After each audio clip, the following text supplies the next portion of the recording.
इन्हीं लम्हों से गुजर के में हमारे अगले गेस्ट हैं हरीश अय्यर जी, जो इक्वल राइट्स एक्टिविस्ट हैं। अब हम उनसे बातें करेंगे उनकी ज़िंदगी के बारे में। हरीश जी, आपका बहुत बहुत स्वागत है। मुझे पहले तो आप अपनी ज़िंदगी के बारे में बताइए कि आपने अपनी ज़िंदगी में क्या खोया, क्या पाया। जी मैं 7 साल की उम्र का जब था तब मेरा बलात्कार हुआ था। अच्छा। और मेरे ही किसी रिश्तेदार ने, एक मेल रिलेटिव ने मेरा बलात्कार किया था और 18 साल में मेरा बलात्कार लास्ट हुआ था। अच्छा। तो ये होता है कि हम हमेशा हमेशा सवाल ये करते हैं बच्चों से जिनके साथ बलात्कार होता है और जिनके साथ प्रोलॉन्ग्ड बलात्कार होता है, हम उनसे ये सवाल करते हैं कि आप इतने साल चुप क्यों थे। हाँ। मगर यही चीज़ अगर हम देखें तो हम औरतों के साथ भी यही सवाल करते हैं, तुमने इतने साल तुम चुप क्यों थी। जवाब सिर्फ एक है कि वो पहले बार ना कहने में कभी कभी अरसे निकल जाते हैं। First time The no first कहने time में। to say no, it takes ages for that first no to happen. Because कभी हम डरे हुए रहते हैं, कभी हम सहमे हुए रहते हैं और तब तब वो हिम्मत आती ही नहीं है। और हम आदत बना लेते हैं कि शायद ये हमारी किस्मत ये है। हमारी किस्मत है करके, या फिर हम बच्चों के साथ जब ये होता है तो हम ये सोचते हैं कि बच्चे कभी कभी दो जिंदगियों में जीने लगते हैं। एक जिंदगी जब उनके साथ बलात्कार होता है, एक जिंदगी जब उनके साथ बलात्कार नहीं होता है। और कभी कभी उनको ये बहुत मुश्किल होता है कि ये दो जिंदगी, हर उनकी सारी ज़िंदगी का प्रयास यही होता है कि ये दो जिंदगियां जो हैं वो साथ में ना जुड़ जाए। तो जब मेरे साथ बलात्कार होता था तब मुझे ना दर्द होता था ना मुझे कुछ ये होता था। ये एक मेंटल ये स्टेट था जहाँ पे मेरा बलात्कारी जब रूम के अंदर आता था तो और हम दोनों अकेले होते थे तो मैं अपने सारे कपड़े निकाल के लेट जाया करता था। तो मेंटली आप एक मशीन बन चुके थे। मशीन, दर्द भी नहीं होता था मुझे। और जब पूरा काम ख़त्म हो जाता था और कपड़े मैं पहन लेता था और जब मैं रूम के बाहर आता था तो और तब मैं ऐसे बिहेव करता था जैसे कि मेरे साथ कुछ हुआ ही ना हो। तो तो ये जो डुअल लाइफ जो है ये बचपन में मैं बहुत बहुत साल जीने लगा। प्रॉब्लम तब आई जब मैं खुद ग्रो होने लगा। हम इंडिया में हम गर्ल्स के मैच्योरिटी के बारे में बात करते हैं। माएँ अपनी बेटियों को सीख देते हैं कि ऐसे रहो, वैसे रहो। तुम्हें छांव पड़ा है तो तुम्हें ऐसे बिहेव करना चाहिए। बॉयज़ को कोई कुछ नहीं कहता। बॉयज़ उनकी को प्यूबर्टी टाइम पे। उनके प्यूबर्टी के टाइम पे हम हम ऐसे सोच में रह जाते हैं कि हमें पता ही नहीं होता है कि क्या हो रहा है हमारे साथ।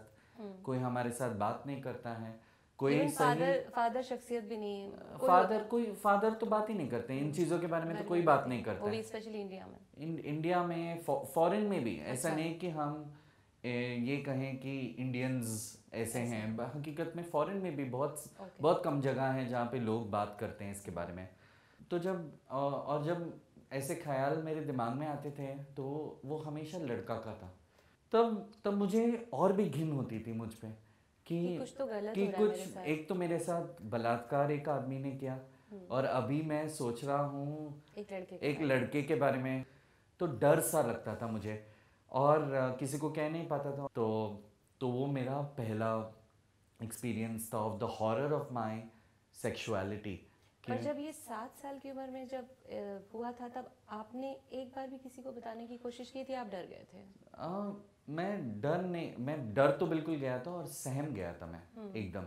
तो ऐसे ही मैं पार्क में बैठा था अपने दोस्त के साथ। मैं कुछ 7 साल की उम्र में नहीं, मैं कुछ 8-10 साल का हो गया था मैं। और मैंने अपने दोस्त को बताया कि मेरे साथ मेरे मेल रिलेटिव ने ऐसा किया है। तो उसने कहा कि ऐसे होता है। अच्छा। तो अभी मैं अगर मुड़ के देखूं तो मुझे लगता है कि वो भी एक बच्चा था तो शायद उसके साथ भी ऐसे कुछ हुआ हो। और उसके बाद मैंने वापस उसे अपने बैक बर्नर में डाल दिया। मैंने उसके बारे में सोचा नहीं। बात ही नहीं करती। ये स्टॉप कैसे हुआ और आपने क्या स्टैंड जब लिया मैं इस चीज़ में? 18 साल में मेरे खिलाफ जो लोग खड़े हुए हैं वो मेरे सबसे बड़े मित्र बने। अच्छा। मेरा एक दोस्त जिसको मैंने बताया था, जब मैं कॉलेज गया, एक दिन मैं कॉलेज के अंदर घुसा और कुछ लोग मेरा मेरा मजाक उड़ा रहे थे बोल के कि ये अपने चाचा के साथ, मामा के साथ, उसके साथ सो के आए। मेरी सेक्सुअलिटी भी मैच्योर हो रही थी, तो मैं जान गया था कि मैं जब टार्जन देखता हूँ तो मुझे टार्जन इंटरेस्टेड है, टार्जन पे इंटरेस्टेड, जेन पे नहीं। तो मैं जान चुका था, बट उसको होमोसेक्सुअलिटी कहते हैं या फिर इस चीज़ को अब्यूज़ कहते हैं या फिर इसे रोका जा सकता है, ये सब मुझे पता नहीं था। तो उसके बाद जब मैं कॉलेज गया तो कॉलेज में लोग छिड़ा रहे थे मुझे, तो मैंने फ्रेंड को जाके पूछा तो मुझे पता चला कि उसी ने बताया। अच्छा। तो मैंने वही किया जो मुझे हिंदी फिल्में बहुत पसंद है। अच्छा। तो मैं हिंदी फिल्म में जो हीरोइन करती है वही मैंने किया, तो मैंने अपनी नसें काट ली। अच्छा। सो नसें काट ली। ओह। तो मैं ऐसे, पता नहीं नसें काटने की वजह से मैं फेंट हुआ कि नहीं, मगर वो खून देख के, हिंदी फिल्म में तो हीरोइन फेंट हो जाती है, तो मैं भी फेंट हो गया। सो फेंट हो गया तो कुछ हुआ नहीं मुझे। और घर पे मैंने कुछ ऐसे झूठ बोल दिया कि यार ऐसे पेंसिल शार्पन कर रहा था मेरा फ्रेंड। मेरी माँ पूछी कोई लड़की है तुम्हारी जिंदगी में? तो ऐसे नहीं, वही ऐसे तो कुछ नहीं नहीं है। तो तब तो कोई लड़का भी नहीं था मेरी अच्छा। जिंदगी में। उसी दौरान मेरे घर पे एक कुत्ता आया था और मैं मेरे कुत्ते के साथ बात करने लगा। अच्छा। वो बिस्तर के ऊपर बैठा करता था, जिमी उसका नाम था, और मैं अपना अपना सर जो है उसके पैरों के बीच में रख के रोया करता था। तो जो चीज़ मैंने सीक्रेट रखा था और सिर्फ एक दोस्त को बताया था, और वो भी पूरी तरीके से नहीं बताया था, उसे विस्तार में मैं अपने कुत्ते को बताने लगा। और हर बार जब मैं कुछ कहता था तो मेरा कुत्ता रोया करता था मेरे साथ। यानी कि मैं जब मेरे आंखों से पानी निकलता था, वो मैं पानी छाटता था और वो ऐसे आवाज़ें निकालता था हमेशा। उससे मुझे हिम्मत मिली, क्योंकि मेरा जो दुख था पहले वो मेरे अंदर था। अभी वो दुख को मैंने निकाल के बाहर रखा। तो एक मेरे दोस्त ने मेरी मदद की सारी दुनिया को बता के, और उससे मुझे इतनी हिम्मत मिली कि मैं किसी को बता पाऊँ। और मैंने चुना एक राइट आदमी को चुना, जो आदमी भी नहीं था। बिल्कुल सही किया। तो एक बार कॉलेज में सब लोग मुझे चिढ़ा रहे थे, तो मैंने माइक अपने हाथ में दिया और कहा कि मैं 7 साल की उम्र का था जब मेरा बलात्कार हुआ, और 7 साल की उम्र में मुझे बहुत मज़ा आया। और मैंने फ़ोन बंद किया, माइक फेंका, और मैं बाथरूम के अंदर गया और बाहर निकल के रो के मैं बाहर आया। तो वही दोस्त जो मुझे चिढ़ा रहे थे, वो मेरे दोस्त तालियां बजा रहे थे मेरे लिए, और उसके बाद मैंने कभी मुड़ के नहीं देखा। वो दौर से गुजरने के बाद मैं एक एनिमल राइट्स एक्टिविस्ट बन गया। मुझे ऐसा सुनने में आया, और मैंने पढ़ा भी आपके बारे में, कि आप बहुत सारे मसलों से जुड़े हुए हैं और बहुत सारे हक के लिए आप आवाज़ उठाते हैं। तो अभी फ़िलहाल आप क्या कर रहे हैं? जी, मैं अभी ह्यूमन सोसाइटी इंटरनेशनल इंडिया नामक संस्था के साथ काम कर रहा हूँ, और शायद मैं सारी ज़िंदगी यही संस्था के साथ काम करूँगा। और ये एक एनिमल वेलफेयर ऑर्गेनाइजेशन है जहाँ पे हम एनिमल राइट्स और एनिमल वेलफेयर के बारे में ये करते हैं। मेरी ज़िंदगी का उद्देश्य यही है कि मैं जिमी बन सकूं बाकी लोगों के लिए, और उसके साथ साथ मैं एक गे राइट्स एक्टिविस्ट हूँ।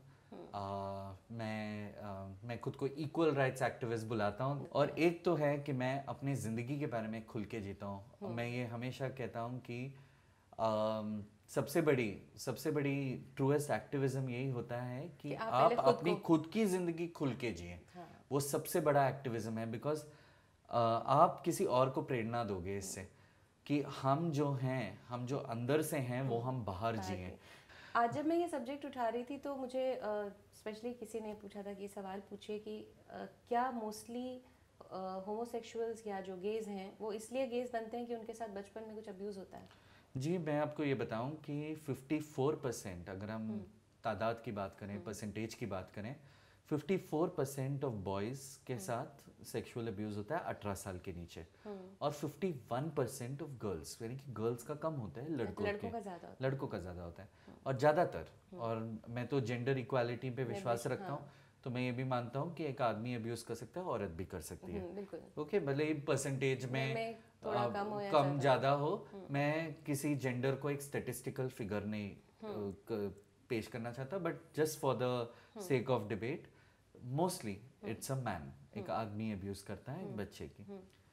तो क्या 54% लोग जो बॉयज जो हैं हमारे इर्द गिर्द, क्या 54% गे हैं? नहीं है ना? नहीं। यानी कि कुछ लोग हैं जो हेट्रोसेक्सुअल होते हैं। 54% अगर गे हैं, इसका मतलब ये हो जाता है कि गेस तो मेजॉरिटी हैं। तो आपको हेट्रोसेक्सुअल्स को लड़ना चाहिए माइनॉरिटी राइट्स, एग्जैक्टली, है ना? तो ऐसा तो नहीं होता। तो इससे पता चलता है कि एक होमोसेक्सुअलिटी जो होती है वो अंदर से होती है। अगर मुझे मेरे अब्यूज की वजह से मुझे घिन होता था आदमियों का, मतलब I never liked man around me, और मैं खुद को हेट करता था, और ये रिपल्सिव फीलिंग आ जाता है आदमियों के अंदर। जैसे आदमी को पता चल जाता है कि उसे औरत पसंद है, आदमी को ये भी पता चल जाता है कि उसे आदमी पसंद है, आदमी औरत को ये भी पता चल जाता है उसे औरत पसंद है। एक और सवाल मेरे मन में जो आता है कि जब हम ये अपने आप को, अपने व्यक्तित्व को पहचान लेते हैं कि हम ये हैं, तो आपको क्या लगता है कि जैसे कुदरत, लोग कहते हैं ना कि कुदरत से छेड़छाड़ नहीं करनी चाहिए, कुछ लोग ऐसा होता है जो हमेशा ये जैसे ट्रांसजेंडर्स जिनको आप बोलते हैं, ऑपरेशन कराना चाहते हैं या उस तरीके का बिहेव करने लगते हैं, वैसे कपड़े पहनने लगते हैं, आपका इस बारे में क्या कहना है? जी, फॉर ट्रांसजेंडर्स की जब हम बात करते हैं तो उसको साइकोलॉजिकली एक टर्म है, जेंडर आइडेंटिटी डिसऑर्डर। अच्छा। यानी कि हम जो जेंडर में रहते हैं वो जेंडर के साथ हम एसोशिएट नहीं करते साइकोलॉजिकली, और उसका एक ही तरीका है उससे वो डिसऑर्डर से ये होने का, way you really transform to the other gender. तो ये साइंटिफिकली प्रूवन है। तो ट्रांसजेंडर्स भी हैं जो कुदरत ने ही उनको दिया है जेंडर आइडेंटिटी डिसऑर्डर, और साइंस ने तरीका ढूंढा है कि उसके, तो हम कुदरत ने तो बहुत सारी चीज़ें ऐसी दी हैं, खामियां दी हैं हमें। तो क्या हम ये सोचते हैं कि मेरे पास मेरे आँख खराब हो गए हैं तो मैं चश्मा नहीं डालूंगा बिकॉज मुझे कुदरती रहना है? अच्छा। हम तो ऐसा नहीं करते हैं। तो this is the only way that you can do that, and that's how they have been doing. But उसके बाद वो खुश रहते हैं? तो उसके पहले एक साइकेट्रिक इवैल्यूएशन होता है। अच्छा। 1 साल का उनका प्रोसेस होता है। अच्छा। जहाँ पे वो लोग साइकोलॉजिकली इवैल्यूएट करते हैं, बिकॉज एक बार हम उधर गए तो हम वापस यहाँ नहीं आ सकते। और आपकी ज़िंदगी में, जैसे कि आपने बोला कि आप टार्ज़न में ज़्यादा इंटरेस्ट रखते थे, तो कोई टार्ज़न मिला आपको? जी, अभी फ़िलहाल तो नहीं मिला है। मेरी एक अफेयर था मेरा 5 साल पहले। अच्छा।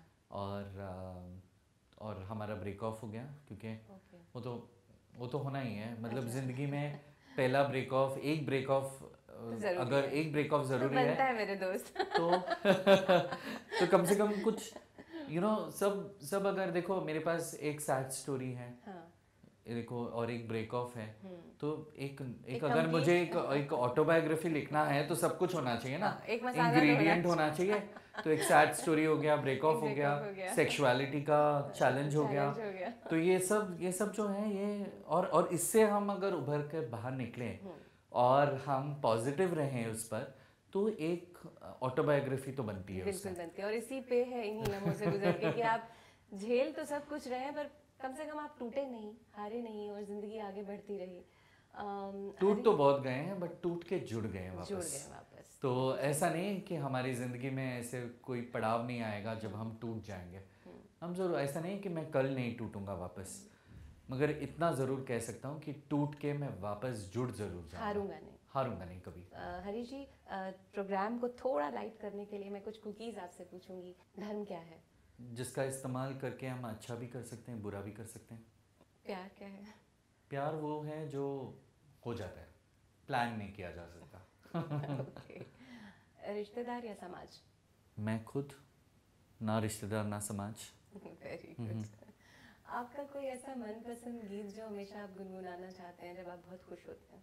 बस यही बात हर बार करता हूँ, आदमी हूँ आदमी से प्यार करता हूँ। Thank you so much Harish ji for joining us. Thanks a lot, और हम आपसे जुड़े रहेंगे, ये दोस्ती बरकरार रहेगी। बहुत बहुत धन्यवाद। Thank you so much. इन्हीं लम्हों से गुजर के